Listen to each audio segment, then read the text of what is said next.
SHM करता है तो एसएचएम करते हुए पार्टिकल के पास चार चीजें निकालनी होती हैं। पहला उसका डिस्प्लेसमेंट, दूसरा उसकी वेलोसिटी, तीसरा एक्सेलरेशन ऑफ एसएचएम और चौथा रीस्टोरिंग फोर्स।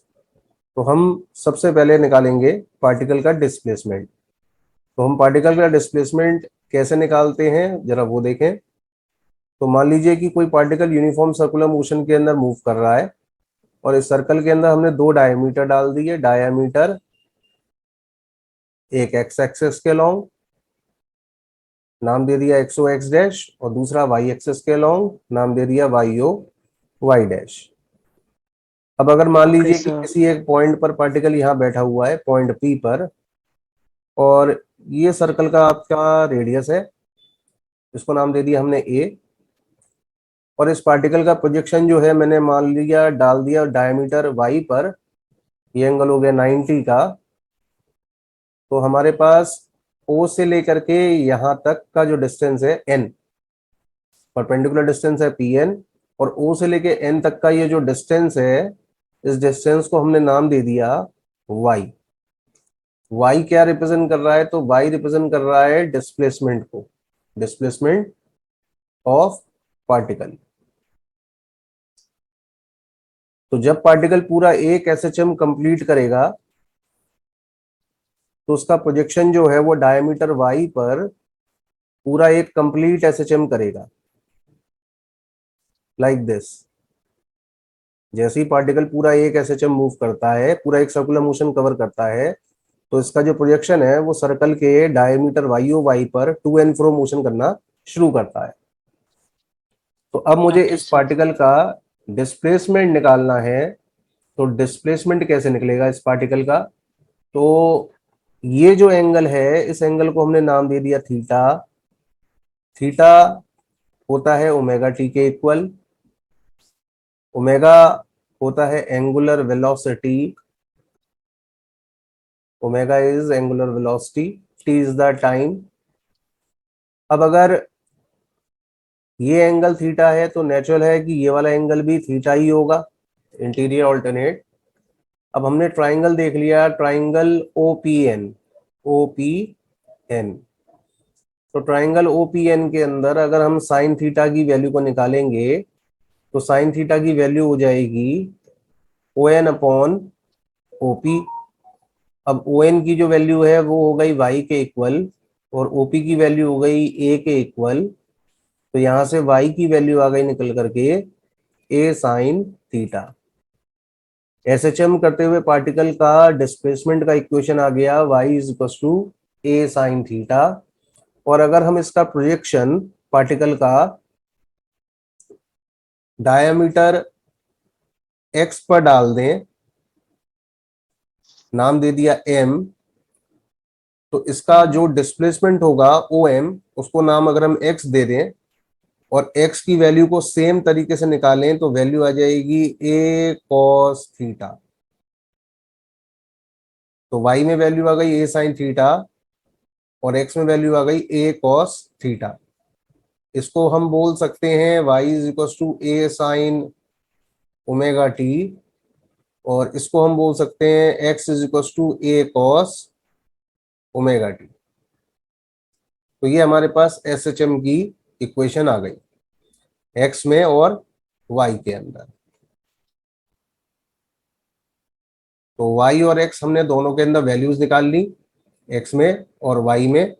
हमारे पास y में जो वैल्यू आ रही है वो वैल्यू आ रही है y is equal to A sine omega T. अब इसके अंदर जो a है, ये a कहलाता है maximum displacement. a is the maximum displacement, और ओमेगा टी जो है वो कहलाता है phase angle. Omega T is what? Phase angle, and omega is the angular velocity. अब ये जो ओमेगा है इसका अपना खुद का फॉर्मूला होता है 2 पाई अपॉन टी, या बोल सकते हैं 2 पाई एन। एन का मतलब है फ्रिक्वेंसी, जिसकी एसआई यूनिट होती है हर्ट्स। अगर ये वैल्यू हम उठा करके मेन फॉर्मूले के अंदर डाल दें तो हमारे पास इक्वेशन निकल करके आएगी y is equal to A sine omega T. A sine omega की जगह कर दिया 2 pi upon capital T into small T, या फिर वैल्यू हम लिख सकते हैं A sine 2 pi N into T. तो ये इक्वेशन आ गई हमारे पास डिस्प्लेसमेंट के लिए। इंपॉर्टेंटली जिस इक्वेशन को हमको याद रखना है वो है हमारे पास ए साइन ओमेगा टी वाला। ये हमको अच्छे से याद होना चाहिए, Y is to A sine omega T. Example के तौर पर आपसे क्वेश्चन में कह रहा है कि बताइए कि कितने टाइम के बाद y जो होगा वो एग्जैक्टली a/2 हो जाएगा। तो आप ऊपर वाली इक्वेशन का यूज करें, और ऊपर वाली इक्वेशन का जब आप यूज करते हैं y is equal to A sine omega T, तो आप y के अंदर पुट कर दीजिए a/2। तो a/2 is equal to A sine omega T. A से ए कैंसल आउट हो गया तो हमारे पास ओमेगा टी की वैल्यू आ गई 1/2। तो साइन ओमेगा टी की वैल्यू आ रही है 1/2, यानी ओमेगा टी की वैल्यू आ रही है 1/2। अब ओमेगा जो होता है, यहां से हमारे पास साइन ओमेगा टी की जो वैल्यू आ रही है वो आ रही है 1/2। अब ये चीज जो हो गई हम इसको बोल सकते हैं साइन थीटा। तो साइन थीटा की वैल्यू आ रही है 1/2 के इक्वल, तो हम बोल सकते हैं कि थीटा कितने के इक्वल हुआ, 30 डिग्री के इक्वल, क्योंकि साइन 30 डिग्री की जो वैल्यू होती है वो होती है 1/2। अब हम क्या करेंगे, हमने साइन 30 की वैल्यू निकाल ली, यानी कि हमने थीटा निकाल लिया 30 डिग्री। 30 डिग्री का मतलब हो गया π/6 रेडियन। थीटा होता है ओमेगा टी के इक्वल, तो ओमेगा टी की वैल्यू आ गई π/6। ओमेगा होता है 2 पाई अपॉन टी के इक्वल, तो 2 पाई अपॉन टी π/6। पाई से ये पाई कैंसल आउट हो गया तो हमारे पास कैपिटल स्मॉल टी की वैल्यू आ गई निकल करके t/12 सेकेंड। यानी कि इतने टाइम के बाद y जो होगा वो कितने के इक्वल हो जाएगा, a/2 के इक्वल। गॉट इट बेटा? Yes sir. सेकेंड इक्वेशन हमको निकालनी है वेलोसिटी की। तो वेलोसिटी कैसे निकलेगा, वेलोसिटी को v से रिप्रेजेंट करते हैं। इसकी इक्वेशन होती है dy/dt। y की वैल्यू अभी कुछ देर पहले हमने निकाली थी, वो निकाली थी a साइन ओमेगा टी। यहां से जैसे हम इसको निकालेंगे तो वैल्यू आ जाएगी a omega cos omega T. ये आ गई हमारे पास वेलोसिटी की इक्वेशन। जबकि हमने ऑलरेडी जो डिस्प्लेसमेंट निकाला है वो निकाला है y is equal to A sine omega T, और वेलोसिटी हमने जो निकाली है वो निकाली है A omega cos omega T. अब इन दोनों के अंदर एक बड़ी सिमिलरिटी है, वो ये ध्यान रखना है कि एक वैल्यू कॉस में आ रही है और एक वैल्यू साइन में आ रही है। तो अगर हम यहाँ ग्राफ ड्रॉ करते हैं और ये हमारा डिस्प्लेसमेंट का टाइम के साथ ग्राफ है, तो वेलोसिटी का टाइम के साथ जो ग्राफ आएगा निकल करके वो कुछ ऐसा आएगा। ये होगा वेलोसिटी का टाइम के साथ ग्राफ, जबकि ये है डिस्प्लेसमेंट का टाइम के साथ ग्राफ। अब साइन या कॉस से पहले जो भी आता है वो कहलाता है एम्पलीट्यूड, यानी कि मैक्सिमम वैल्यू। तो यहाँ कॉस से पहले जो आ रहा है वो आ रहा है ए ओमेगा। तो ये जो ए ओमेगा है, ये ए ओमेगा कहलाता है maximum velocity. Maximum velocity, maximum velocity SHM के अंदर जो होती है वो कितने के इक्वल होती है, वो होती है ए ओमेगा के इक्वल। तो हमने पार्टिकल का डिस्प्लेसमेंट निकाल लिया, हमने पार्टिकल का वेलोसिटी निकाल लिया, और वेलोसिटी और डिस्प्लेसमेंट के बीच में जो फेज चेंज आ रहा है वो आ रहा है फेज डिफरेंस जिसको बोलते हैं। तो इन दोनों के बीच में जो फेज डिफरेंस आ रहा है, यानी एंगल में कितना डिफरेंस आ रहा है, तो एंगल में डिफरेंस आ रहा है π/2 का। वेलोसिटी और डिस्प्लेसमेंट के बीच में फेज डिफरेंस कितने का बैठ रहा है, π/2 का, क्योंकि एक वैल्यू साइन में है और अगली वैल्यू कॉस में है, और साइन और कॉस के बीच में फेज डिफरेंस कितने का आता है, π/2 का। तो हमने वेलोसिटी निकाल ली, हमने पार्टिकल का डिस्प्लेसमेंट निकाल लिया। अब जो हमने वेलोसिटी की इक्वेशन निकाली है v equals to a omega cos omega T, इसको थोड़ा सा और सॉल्व कर लेते हैं। तो ये हो गया a ओमेगा कॉस थीटा को लिख सकते हैं √1 माइनस साइन स्क्वायर थीटा, तो 1 minus sine square omega T लिख लिया। अब इसमें से हमने a वाले के फैक्टर को अंदर भेज दिया, तो इक्वेशन हो गई ओमेगा अंडर रूट में a square minus a square sine square omega T. अब क्योंकि हमें पता है ये बात कि जो y है उसकी value a sign omega T के इक्वल होती है, तो यहाँ पर जो a square sine square omega T है इसको हटा देंगे और इसकी जगह लिख देंगे y स्क्वायर। तो वैल्यू आ जाएगी ओमेगा अंडर रूट में a square minus Y square. हमारे पास वेलोसिटी की इक्वेशन आ गई निकल करके ओमेगा अंडर रूट में a square minus Y square. तो हमने जो वेलोसिटी की इक्वेशन निकाली सॉल्व करके फाइनल, वो फाइनल इक्वेशन आ गई हमारे पास। वेलोसिटी की इक्वेशन वो आ गई ओमेगा अंडर रूट में a square minus Y square. ये हमको अच्छे से याद रखना है कि वेलोसिटी निकालने के लिए एसएचएम के अंदर फॉर्मूला होता है ओमेगा अंडर रूट में a square minus Y square. अब मीन पोजीशन पर अगर बात करें तो मीन पोजीशन पर डिस्प्लेसमेंट पार्टिकल का 0 होता है, तो इसमें y की वैल्यू 0 पुट कर देंगे, तो वेलोसिटी के लिए फॉर्मूला बचेगा a ओमेगा, और ये हो गई पार्टिकल की मैक्सिमम वेलोसिटी। मैक्सिमम वेलोसिटी कहाँ पर है, तो इसका आंसर है मीन पोजीशन पर। ये आ गई निकल करके हमारे पास पार्टिकल की मैक्सिमम वेलोसिटी। मैक्सिमम वेलोसिटी कहाँ होती है, मीन पोजीशन पर होती है।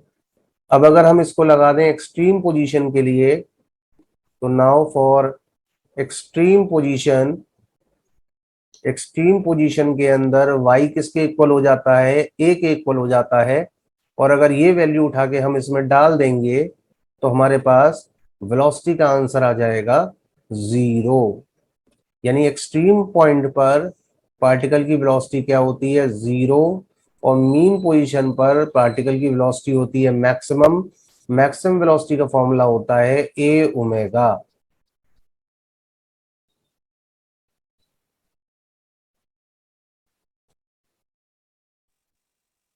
नेक्स्ट हम बात करने जा रहे हैं एक्सेलरेशन।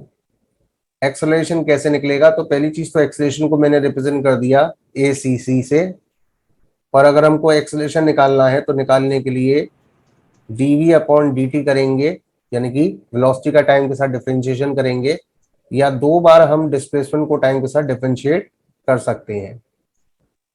तो हमारे पास एक्सेलरेशन वेलोसिटी को डिफरेंशिएट करके आ सकता है या डिस्प्लेसमेंट को 2 बार डिफरेंशिएट करके आ सकता है। तो हम ऐसे बोल सकते हैं एक्सेलरेशन के लिए कि एक्सेलरेशन अगर निकालना है तो dv/dt कर लेते हैं, तो एक्सेलरेशन हो गया d/dt, और हमने यहाँ पर अभी वेलोसिटी के लिए फॉर्मूला निकाला था a omega cos omega T, उसको यहाँ रख दिया। जैसे हम इसे अब यहाँ से डिफरेंशिएट करेंगे तो हमारे पास यहाँ से वैल्यू आ जाएगी माइनस का a omega square sine omega T. ये आ गया हमारे पास एक्सेलरेशन निकल करके माइनस का a omega square sine omega T.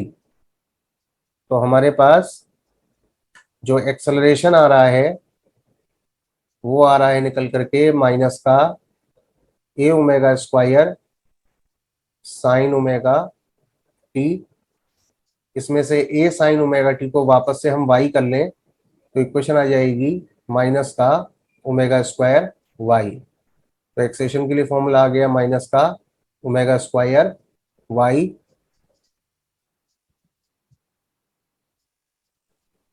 साफ बात पता चल रही है कि एक्सेलरेशन जो है वो डिस्प्लेसमेंट के ऑपोजिट डायरेक्शन में काम कर रहा है, यानी कि इसकी डायरेक्शन जो होती है वो कहाँ होती है, मीन पोजीशन की तरफ होती है।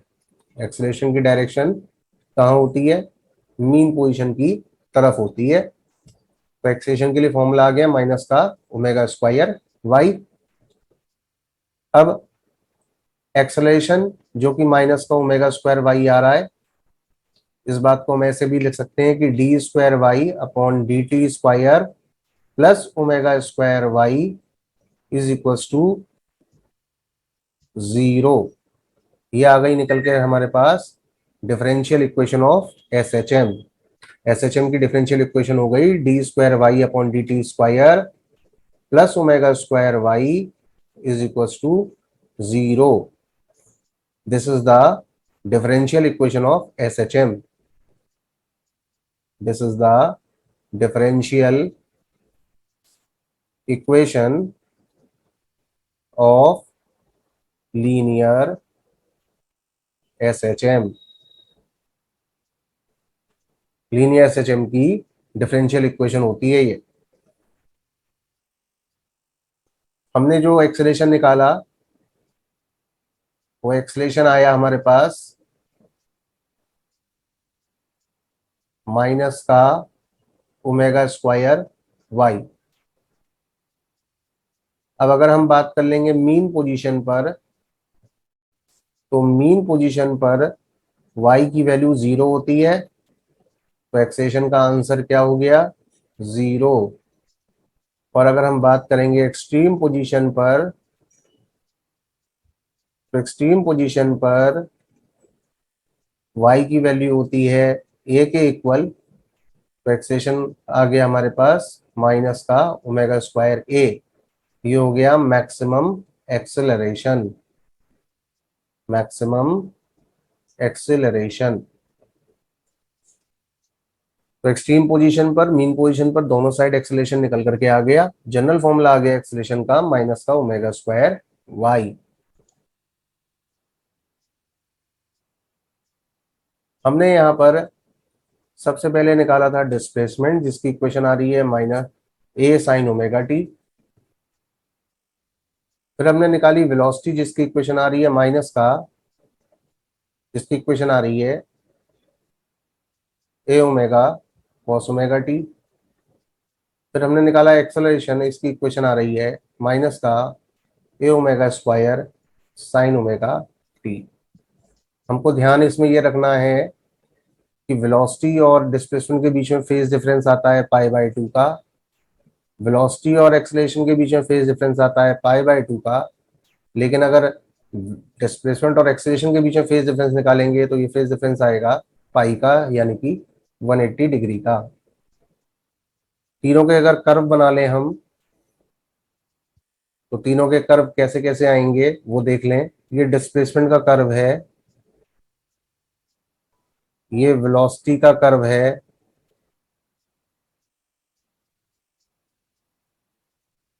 और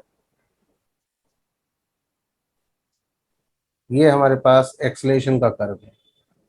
तो जो तीन कर्व आएंगे उसमें से ये वाला कर्व एक्सेलरेशन का है, पिंक वाला जो कर्व है वो वेलोसिटी का है, और जो व्हाइट वाला कर्व है वो है डिस्प्लेसमेंट का।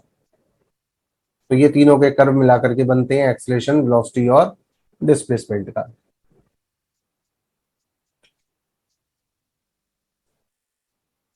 अब हमने पार्टिकल का डिस्प्लेसमेंट निकाला, एक्सेलरेशन निकाला। एक्सेलरेशन की वैल्यू कितनी आ रही है, माइनस का ओमेगा स्क्वायर वाई। पार्टिकल का डिस्प्लेसमेंट आ गया माइनस का ओमेगा स्क्वायर वाई। अब यहां से हम निकालने जा रहे हैं चौथी बात, जिसका नाम है रीस्टोरिंग फोर्स। Restoring force. तो रीस्टोरिंग फोर्स कैसे निकलेगा, तो फोर्स का फॉर्मूला होता है मास इनटू एक्सेलरेशन, और अभी हमने एक्सेलरेशन जो निकाला है वो निकाला है माइनस का ओमेगा स्क्वायर वाई। तो रीस्टोरिंग फोर्स का फॉर्मूला हो गया माइनस का M omega square Y. Minus sign हमको बता रहा है कि ये जो फोर्स लगेगा वो कहाँ लगेगा, मीन पोजीशन की तरफ, हमेशा कहाँ लगेगा, मीन पोजीशन की तरफ। तो रीस्टोरिंग फोर्स का हमारे पास फॉर्मूला आ गया, रीस्टोरिंग फोर्स का फॉर्मूला आ गया मैग्नीट्यूड के अंदर एम ओमेगा स्क्वायर वाई। अगर हमको एस एच एम प्रूव करना है तो एफ प्रोपोर्शनल किसके जाना चाहिए, वाई के। क्या प्रूव करने के लिए, एस एच एम को प्रूव करने के लिए।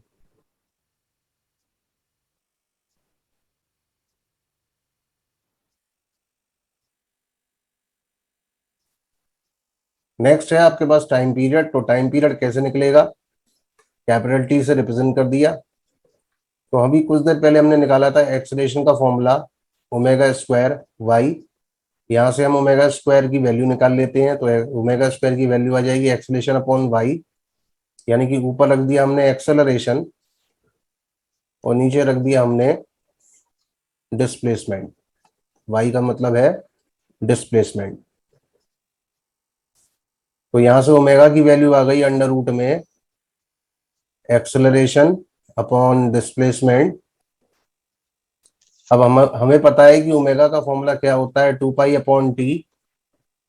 तो जो ओमेगा है उसकी जगह हमने कर दिया 2 पाई अपॉन टी। अब हम क्या करेंगे, यहां से टी की वैल्यू जो है उसको निकाल के ले आएंगे। तो जैसे ही हम यहाँ से टी की वैल्यू को निकालेंगे तो टी के लिए फॉर्मूला आ जाएगा 2 पाई अंडर रूट में डिस्प्लेसमेंट अपॉन एक्सेलरेशन।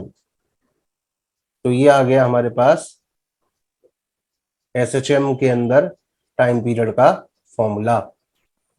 तो किसी भी तरह के एसएचएम के अंदर जनरल टाइम पीरियड का फॉर्मूला क्या होता है, 2 पाई अंडर रूट में डिस्प्लेसमेंट अपॉन एक्सेलरेशन। तो ये हो गए हमारे पास टोटल 5 फॉर्मूले। सारे फॉर्मूले एक बार फिर रिकॉल कर रहा हूं मैं। फॉर्मूला हमने क्या क्या यूज करना है, तो पहला यूज करना है y is equal to A sine omega T. दूसरा फॉर्मूला वेलोसिटी निकालने के लिए लगाएंगे ओमेगा अंडर रूट में A square minus Y square. तीसरा फॉर्मूला एक्सेलरेशन के लिए ओमेगा स्क्वायर वाई। चौथा रिस्टोरिंग फोर्स के लिए एम ओमेगा स्क्वायर वाई। और पांचवा एसएचएम के टाइम के लिए तो फॉर्मूला लगाएंगे 2 पाई अंडर रूट में डिस्प्लेसमेंट अपॉन एक्सेलरेशन। तो ये आ गए हमारे पास टोटल मिलाकर के 5 फॉर्मूले एसएचएम के पहले पार्ट में, जो कि निकलवाने के लिए क्वेश्चन जिसके आते हैं। अब मैं बताने जा रहा हूं आपको एनर्जीज इन एसएचएम। नेक्स्ट बात कर रहे हैं एनर्जीज इन एसएचएम। एसएचएम के अंदर कौन कौन सी एनर्जीज हमको निकालनी है, तो एसएचएम के अंदर हम सबसे पहले निकालेंगे काइनेटिक एनर्जी। तो इस काइनेटिक एनर्जी को निकालने के लिए हम फॉर्मूला यूज करेंगे हाफ एम वी स्क्वायर। अब हमें पता है कि v जो होता है उसकी वैल्यू होती है ओमेगा अंडर रूट में A square minus Y square. ये v की वैल्यू है। तो हम क्या करेंगे, v की इस वैल्यू को उठा करके इसमें डाल देंगे। जैसे ही हम ऐसा करेंगे तो ऐसा करने से हमारे पास फॉर्मूला हो जाएगा 1/2m ओमेगा अंडर रूट में A square minus Y square का होल स्क्वायर। इसको हमने सॉल्व किया, तो सॉल्व करने पर हमारे पास काइनेटिक एनर्जी के लिए फॉर्मूला आ गया 1/2m omega square A square minus Y square. ये आ गया हमारे पास काइनेटिक एनर्जी के लिए formula 1/2m omega square A square minus Y square, जिसमें ए का मतलब आपको पता ही है, ए का मतलब है एम्पलीट्यूड और वाई का मतलब क्या है, तो वाई का मतलब है डिस्प्लेसमेंट। तो जब कोई पार्टिकल एसएचएम करता है तो एसएचएम करने वाले पार्टिकल का काइनेटिक एनर्जी के लिए फॉर्मूला आता है 1/2m omega square A square minus Y square. अब बात कर लेते हैं मीन पोजीशन पर। तो मीन पोजीशन पर वाई की वैल्यू 0 होती है। तो जैसे ही वाई की वैल्यू 0 करेंगे तो फॉर्मूला आ जाएगा 1/2m omega square A square. और एक्सट्रीम पोजीशन पर अगर हम इसे निकालते हैं तो y जो हो जाएगा a के इक्वल हो जाएगा। तो जैसे ही हम y a के इक्वल करेंगे तो काइनेटिक एनर्जी का आंसर कितना आ जाएगा? 0। तो इसका मतलब मीन पर काइनेटिक एनर्जी मैक्सिमम होती है और एक्सट्रीम पर काइनेटिक एनर्जी की वैल्यू 0 होती है। तो ये आ गया हमारे पास काइनेटिक एनर्जी। अब हम अगली एनर्जी निकालने जा रहे हैं जिसका नाम है पोटेंशियल एनर्जी। तो हमारे पास अगली एनर्जी है जिसका नाम है पोटेंशियल एनर्जी। यू से रिप्रेजेंट कर दिया।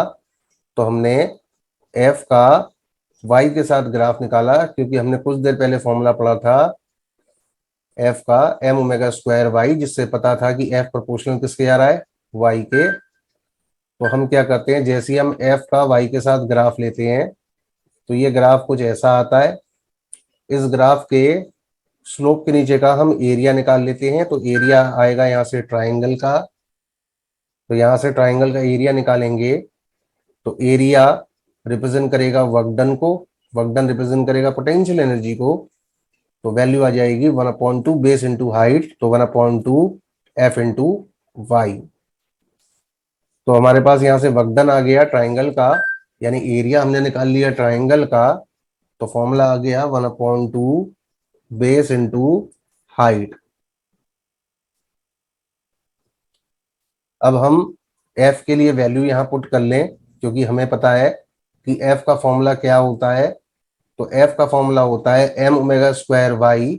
इस एफ की वैल्यू को अगर हम यहाँ पर ये रख दें और पूरे को हम सॉल्व कर लें तो सॉल्व करने के बाद हमारे पास